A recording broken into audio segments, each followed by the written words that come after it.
हाँ तो प्यारे बच्चों, कैसे हैं आप लोग मैं आशा करता हूँ कि आप लोग बहुत ही अच्छे होंगे और अपनी परीक्षा की तैयारी एकदम बेहतर ढंग से कर रहे हैं। मैं आपके परीक्षा को बेहतर ढंग से तैयारी कराने के लिए दोस्तों मैं लाया हूँ दोस्तों आपके लिए हिंदी के दोस्तों सबसे ज़्यादा महत्वपूर्ण सब्जेक्टिव क्वेश्चन दोस्तों 15 वीवीआई सब्जेक्टिव क्वेश्चन बताने वाला हूँ, जो कि दोस्तों आपके एग्ज़ाम में बार बार क्वेश्चन यह पूछा जाता है दोस्तों। यदि आपको विश्वास नहीं है दोस्तों तो आप इस क्वेश्चन को ना अपने क्वेश्चन बैंक में देख सकते हैं दोस्तों, ये कितना बार पूछा गया होगा दोस्तों। जो क्वेश्चन बैंक में होता है ना दोस्तों, बहुत बार जो पूछा जाता है ना, वही क्वेश्चन दोस्तों आपके एग्जाम में बार बार रिपीट होता है दोस्तों। वैसे क्वेश्चन दोस्तों मैं आपके लिए लाया हूँ। तो दोस्तों बताने से पहले मैं आपसे एक रिक्वेस्ट करना चाहता हूँ दोस्तों कि यदि आप हमारे यूट्यूब चैनल पर नए हैं तो प्लीज़ दोस्तों इस यूट्यूब चैनल को सब्सक्राइब कर लीजिए, क्योंकि आपका एक सब्सक्राइब और एक लाइक हमारे लिए बहुत ही ज़्यादा मोटिवेशन का काम करता है। तो चलिए दोस्तों बिना देरी के इस वीडियो को स्टार्ट करते हैं। तो प्लीज़ दोस्तों इस चैनल को सब्सक्राइब कर लीजिएगा दोस्तों। आपको ऐसे ही दोस्तों महत्वपूर्ण सब्जेक्टिव क्वेश्चन और ऑब्जेक्टिव क्वेश्चन इस चैनल पर मिलता रहेगा। तो चलिए दोस्तों स्टार्ट करते हैं। तो 15 वीवीआई सब्जेक्टिव क्वेश्चन बताऊंगा और यह क्वेश्चन दोस्तों आपके फाइनल में पूछने की संभावना है दोस्तों। फाइनल एग्जाम में पूछता है दोस्तों, ये सब फाइनल एग्जाम में पूछता है, ठीक है। यदि आप दोस्तों इस क्वेश्चन का पीडीएफ लेना है तो आप इस नंबर पे दोस्तों आप इस नंबर पे दोस्तों 77399996 पे आप व्हाट्सअप मैसेज कर सकते हैं दोस्तों। आपको यहाँ पर पीडीएफ दे दिया जाएगा दोस्तों, ठीक है। तो चलिए दोस्तों अब अपने चलते हैं मेन मुद्दा पर, ठीक है दोस्तों। तो सबसे पहला क्वेश्चन दोस्तों चैप्टर नंबर 2 से दोस्तों। चैप्टर नंबर 2 नहीं है दोस्तों, चैप्टर नंबर कितना है देख लीजिएगा, लेकिन क्वेश्चन है बहादुर से। और बहादुर से दोस्तों आपके ऑब्जेक्टिव क्वेश्चन भी ज़्यादा आता है और सब्जेक्टिव क्वेश्चन भी ज़्यादा आता है दोस्तों। तो इसमें ना दोस्तों देखिए, ये जो सब्जेक्टिव क्वेश्चन बता रहा हूँ ना दोस्तों, उसमें से कम दोस्तों आपका 2 ऑब्जेक्टिव क्वेश्चन निकलेगा दोस्तों, ठीक है। और यही क्वेश्चन दोस्तों आपके एग्जाम में पूछ देता है, ठीक है। तो हमारा देखिए, बहादुर अपने घर से क्यों भागा, ठीक है। तो ये ना ऑब्जेक्टिव में पूछ देता है बहादुर अपने घर से क्यों भागा। तो माँ के मार खाने के डर से, ठीक है। ऑब्जेक्टिव में, अब सब्जेक्टिव में कैसे लिखिएगा, तो बहादुर अपने माँ के मार खाने के डर से वह घर से भाग गया और रात भर जंगल में छिपा रहा और एक क्वेश्चन पूछेगा दोस्तों कि बहादुर रात भर कहाँ छिपा रहा, तो कहाँ छिपा रहा था, तो ये दोस्तों जंगल में छिपा रहा था दोस्तों, ठीक है। ये क्वेश्चन समझ में आ गया होगा दोस्तों। यदि आपको वीडियो पसंद आ रहा है तो प्लीज़ दोस्तों इस चैनल को सब्सक्राइब करके वीडियो को लाइक कर दीजिए, ठीक है। अब देखिए दोस्तों हम लोग का दूसरा क्वेश्चन है, बहादुर पर ही चोरी का आरोप क्यों लगाया जाता है। तो बहादुर पर ही चोरी का आरोप क्यों लगाया जाता है, तो बहादुर पर ही चोरी का आरोप क्यों लगाया जाता है, देखिए आपको और इस आरोप का बहादुर पर क्या असर पड़ता है दोस्तों, आपको ये दोनों बताना है। तो देखिए पहले लिखिएगा, बहादुर पर ही चोरी का आरोप लगाया जाता है क्योंकि वह नौकर था। क्योंकि देखिए ज़्यादातर ना जो घर में काम करता है उसी पर लगाया जाता है, जैसे कि वह नौकर था इसलिए उस पर ना लगा दिया गया, आरोप लगा दिया गया, क्योंकि वह एक नौकर था। या उसको कमज़ोर माना जाता है, जिसको कमज़ोर माना जाता है ना उसी पर क्या किया जाता है, सब ज़्यादा उसको शक करने लगते हैं दोस्तों, ठीक है। यह आरोप लेखक के रिश्तेदार लगाते हैं। तो यह आरोप कौन लगाते हैं, तो लेखक के रिश्तेदार किस दिन आए थे दोस्तों, तो ये आए थे रविवार के दिन। ये आपको याद रखना, ऑब्जेक्टिव क्वेश्चन में पूछता है दोस्तों। देखिए ये आरोप लेखक रिश्तेदार जिसके कारण वह बच्चों को 2-4 रुपया देने से बच जाए, इस आरोप का बहादुर पर बुरा प्रभाव पड़ता है और लेखक का घर छोड़ देता है, ठीक है। ये इतना लिख दीजिएगा, आपको 2 नंबर मिल जाएगा दोस्तों, ठीक है। नहीं तो आप इसको दोस्तों शॉर्ट में आपको लिख देना होता है दोस्तों, इतना नहीं लिख पाते हैं तो आप इसको ना 2 से 3 लाइन में लिख दीजिएगा दोस्तों। अब इससे ऑब्जेक्टिव क्वेश्चन पूछते हैं दोस्तों कि लेखक के रिश्तेदार के कितने रुपये खो गए थे। तो खोए नहीं थे, ये एक परमपच रचा हुआ था लेखक के रिश्तेदारों द्वारा, लेकिन एग्जाम में पूछेगा तो आपको 11 रुपये आंसर देना है दोस्तों, 11 रुपये, ठीक है। और लेखक के रिश्तेदार किस दिन आए थे, तो लेखक के रिश्तेदार आए थे दोस्तों रविवार के दिन, ठीक है दोस्तों। और लेखक के रिश्तेदार का नाम क्या था, तो लेखक के रिश्तेदार का नाम क्या था, तो झूमक लाल दोस्तों, ठीक है। ये सब आपको याद रखना है, ठीक। अब देखिए दोस्तों हम लोग का तीसरा नंबर क्वेश्चन है। अब देखिए दोस्तों कि लेखक के वो हो गया। और देखिए 3 नंबर क्वेश्चन है दोस्तों कि बिरजू महाराज के गुरु कौन थे, उनका संक्षिप्त परिचय दे। बिरजू महाराज के गुरु कौन थे, तो गुरु अपने पिता को ही मानते थे, ठीक है दोस्तों। और उनके चाचा का नाम क्या था, तो उनके चाचा का नाम दोस्तों था शंभू महाराज। क्या, शंभू महाराज। ये ऑब्जेक्टिव क्वेश्चन में आपका पूछता है दोस्तों, ठीक है। अब देखिए दोस्तों कि बिरजू महाराज अपने पिता को ही गुरु मानते थे। उन्होंने स्वयं कहा था, शार्गिद बाबूजी का हूँ। इनके पिता पटियाला, रायगढ़ आदि की रियासतों में काम कर चुके हुए अपने समय के प्रसिद्ध कलाकार थे दोस्तों, ठीक है। और देखिए बिरजू महाराज के गुरु कौन थे, तो गुरु कौन थे, वो अपने पिता को ही मानते थे, ठीक है। और उनके चाचा का नाम क्या था, तो उनके चाचा का नाम था शंभू महाराज। और बिरजू महाराज अपने गुरुआइन किसको मानते थे, गुरुआइन अपने माता जी को मानते थे, ठीक है दोस्तों। और देखो दोस्तों कि अब यहाँ पे बिरजू महाराज से एक और क्वेश्चन पूछा जाता है कि कितने साल के हुए थे तब इनके पिता की मृत्यु हो गई थी दोस्तों। तो कब हुए थे, जब ये 9.5 साल के हुए ना दोस्तों, 9.5 साल, तो इनके पिता की क्या हुई, डेथ हो गई दोस्तों, ठीक है। ये सब आपको याद रखना है, ठीक है दोस्तों। देखिए ऑब्जेक्टिव क्वेश्चन, सब्जेक्टिव क्वेश्चन पढ़िएगा ना, तो आपका जो ऑब्जेक्टिव क्वेश्चन है वो क्लियर होता रहेगा दोस्तों। इसलिए ज़्यादातर आप सब्जेक्टिव क्वेश्चन पढ़िए, ऑब्जेक्टिव तो खुद से क्लियर हो जाएगा दोस्तों, ठीक है। अब देखिए दोस्तों हम लोग का 4 नंबर क्वेश्चन है। देखिए हम लोग का 4 नंबर क्वेश्चन है कि लाल शतरुंज क्या है और कहाँ अवस्थित है, कहाँ अवस्थित है, इसका उपयोग क्या है, इसका उपयोग क्या है। तो देखिए दोस्तों ये बहुत आसान क्वेश्चन है। देखिए लाल शतरुंज एक ईसाई मठ था लेकिन अब नहीं है दोस्तों, परंतु अब इसे कला केंद्र बना दिएगा। यह दक्षिण फ्रांस के रोन नदी के किनारे अवस्थित है। अब इसमें से पूछेगा दोस्तों कि लाल शतरुंज कहाँ है, तो लाल शतरुंज कहाँ है दोस्तों, फ्रांस में। अब फ्रांस ऑप्शन में नहीं रहेगा दोस्तों, तो कहाँ दीजिएगा, फ्रांस ऑप्शन में नहीं रहेगा तो रोन नदी के किनारे दोस्तों, ठीक है। रोन नदी के किनारे अवस्थित है, ठीक है। और रोन नदी ना दे तो फ्रांस में मारना है दोस्तों, ठीक है। ये सब आपको याद रखना है दोस्तों, ठीक है। अच्छा देखिए क्वेश्चन है ना, इससे एक और पूछा जाता है कि दोस्तों ला शत्रु अविन्यो में लेखक कितने दिनों तक रहे थे, तो कितने दिनों तक रहे थे, तो दोस्तों रहे थे दोस्तों 19 दिनों तक, 19 दिनों तक, कितने दिनों तक, 19 दिनों तक वहीं पर रहे थे दोस्तों, ठीक है। ये सब आपको याद रखना है दोस्तों, ठीक है। देखते हैं दोस्तों अब अपना नेक्स्ट क्वेश्चन। अब हम लोग का दोस्तों 5 नंबर क्वेश्चन है।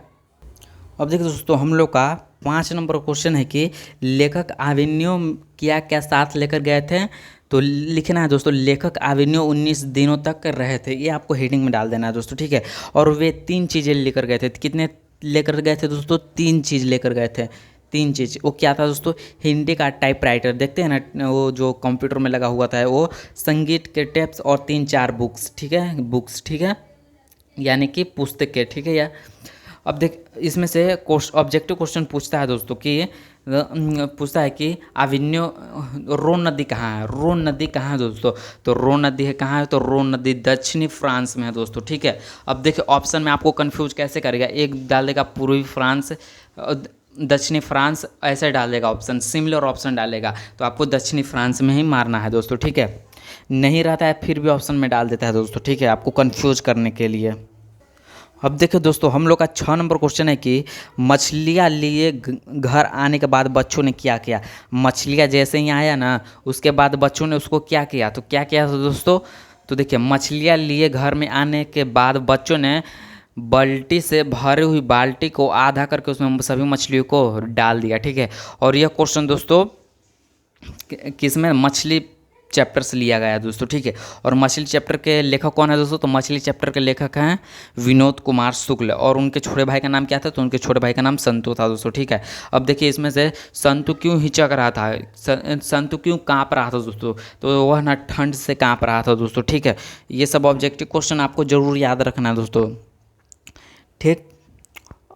यदि आपको दोस्तों वीडियो पसंद आ रहा है तो चैनल को सब्सक्राइब करके वीडियो को लाइक कर दीजिए दोस्तों, ठीक है। एक लाइक और एक सब्सक्राइब हमारे लिए बहुत ही ज़्यादा मोटिवेशन का काम करता है दोस्तों, तो प्लीज़ दोस्तों इस चैनल को जल्दी से सब्सक्राइब कर लीजिए, क्योंकि दोस्तों ना जितने भी दोस्तों एग्ज़ाम में ना पूछा जाता है दोस्तों VVI ऑब्जेक्टिव और VVI सब्जेक्टिव, मैं आपको सभी क्वेश्चन दूंगा दोस्तों, वो भी PDF के रूप में दूंगा, एकदम अच्छे से आप याद कीजिए, एग्ज़ाम का नो टेंशन दोस्तों, ठीक है। अब देखिए दोस्तों हम लोग का 7 नंबर क्वेश्चन है कि संगीतमय कचौड़ी से आप क्या समझते हैं। संगीतमय कचौड़ी, संगीतमय यह दोस्तों संगीतमय कचौड़ी से आप क्या समझते हैं, तो जब कलकलाती हुई घी में कचौड़ी डाले जाने पर जो छन छन की आवाज़ आती है, जो छन छन की आवाज़ आती है उसे ही संगीतमय कचौड़ी कहा जाता है। और यह दोस्तों किस चैप्टर से क्वेश्चन है, तो यह दोस्तों यतीन्द्र मिश्र के द्वारा रचित पाठ नौबत खाने में इबादत से लिया हुआ चैप्टर है दोस्तों। अब देखिए दोस्तों, अब उस चैप्टर से रिलेटेड क्वेश्चन पूछता है कि दोस्तों कि नौबत खाने में इबादत के लेखक कौन है। नौबत खाने में इबादत के लेखक कौन है? तो नौबत खाने में इबादत के लेखक यतीन्द्र मिश्र। और इनका जन्म कहाँ हुआ था दोस्तों? इनका जन्म हुआ था महाराष्ट्र के अयोध्या में दोस्तों, ठीक है, महाराष्ट्र के अयोध्या में। जन्म कब हुआ था दोस्तों? तो इनका जन्म हुआ था दोस्तों 1977 में दोस्तों, ठीक है। देखिए ये जो नौबत खाने में इबादत है ना, पाठ के केंद्र कौन है? तो पाठ के केंद्र है दोस्तों बिस्मिल्लाह खान दोस्तों। कौन है? बिस्मिल्लाह खान, ठीक है। और इस चैप्टर से दोस्तों पूछा जाता है कि बिस्मिल्लाह खान के पिता का नाम क्या है, दादा का नाम क्या है, वो आगे बताऊंगा दोस्तों। चलिए अब देखिए दोस्तों, हमारा नेक्स्ट क्वेश्चन है 8 नंबर क्वेश्चन दोस्तों कि गांधी जी बढ़िया शिक्षा किससे कहते हैं? तो गांधी जी बढ़िया शिक्षा अहिंसक प्रतिरोध को कहते हैं दोस्तों। देखो ये क्वेश्चन है दोस्तों आपके 1 नंबर ऑब्जेक्टिव में भी पूछता है और 2 नंबर के सब्जेक्टिव में भी पूछता है दोस्तों, ठीक है। यदि दोस्तों ऑब्जेक्टिव में पूछता है तो गांधी जी बढ़िया शिक्षा किससे कहते हैं, तो ऑब्जेक्टिव में पूछेगा तो आपको सिर्फ अहिंसक प्रतिरोध पर टिक लगाना है दोस्तों, ठीक है। और 2 नंबर में पूछेगा दोस्तों कि गांधी जी बढ़िया शिक्षा किससे कहते हैं, तो पूरा लिखना होगा दोस्तों कि गांधी जी बढ़िया शिक्षा अहिंसक प्रतिरोध को कहते हैं, ठीक है दोस्तों। समझ में आ रहा है ना दोस्तों? यदि आपको वीडियो समझ में आ रहा है तो वीडियो को लाइक जरूर कीजिए दोस्तों, ठीक है। अब देखो दोस्तों, हमारा 9 नंबर क्वेश्चन है कि कवि ने माली मालिन किससे कहा है और क्यों? कवि ने माली मालिन किससे कहा है और क्यों कहा है? तो देखिए, कवि ने माली मालिन श्री कृष्ण और राधा को कहे हैं, क्योंकि कवि ने श्री कृष्ण और राधा को प्रेम भरे नेत्र से देखा है, इसीलिए कवि ने माली मालिन श्री कृष्ण और राधा को कहे हैं दोस्तों, ठीक है। वीडियो समझ में आ रहा है दोस्तों तो चैनल को जरूर सब्सक्राइब कीजिएगा दोस्तों, ठीक है। और यदि PDF लेना है तो नंबर आपको दे दिए हैं दोस्तों, नहीं तो देख लीजिए नंबर। नहीं तो दोस्तों आप इस नंबर पर आप व्हाट्सअप मैसेज कर सकते हैं दोस्तों, ठीक है। व्हाट्सअप मैसेज के जरिए आपको PDF मिल जाएगा दोस्तों। अब देखते हैं दोस्तों अपना 10 नंबर क्वेश्चन। अब देखो दोस्तों, अपना 10 नंबर क्वेश्चन है कि कवि को भारत में भारतीयता क्यों नहीं दिखाई पड़ती है? क्योंकि यहाँ के लोग विदेशी रंग में रंगे हैं, ठीक है। लेकिन लिखना है कैसे दोस्तों? चलिए बताता हूँ। कवि को भारत में भारतीयता नहीं दिखाई पड़ती क्योंकि यहाँ के लोग विदेशी रंग में रंगे हैं। वेशभूषा, रहन सहन, हाट बाजार, बोल चाल आदि सब अंग्रेजियत थी, इसलिए कवि को भारत में भारतीयता नहीं दिखाई पड़ती। ये आप 4 लाइन लिख दीजिएगा, आपको 2 नंबर एकदम टीचर एकदम आराम से दे देगा दोस्तों। लेकिन देखिए 4 नंबर एकदम अच्छे से लिखिएगा, हैंड राइटिंग के साथ लिखिएगा दोस्तों, तभी दोस्तों आपको फुल मार्क्स मिलेगा। नहीं तो यदि आपका हैंड राइटिंग ख़राब है तो आपको उसमें नंबर कट कर लिए जाएंगे दोस्तों, ठीक है। अब देखो दोस्तों, अब 11 नंबर क्वेश्चन है दोस्तों कि धर्मों की दृष्टि से भारत का क्या महत्व है? अभी जो मैंने दोस्तों आपको 10 क्वेश्चन बताए हैं उसमें से सबसे ज़्यादा महत्वपूर्ण क्वेश्चन दोस्तों 11 नंबर है दोस्तों।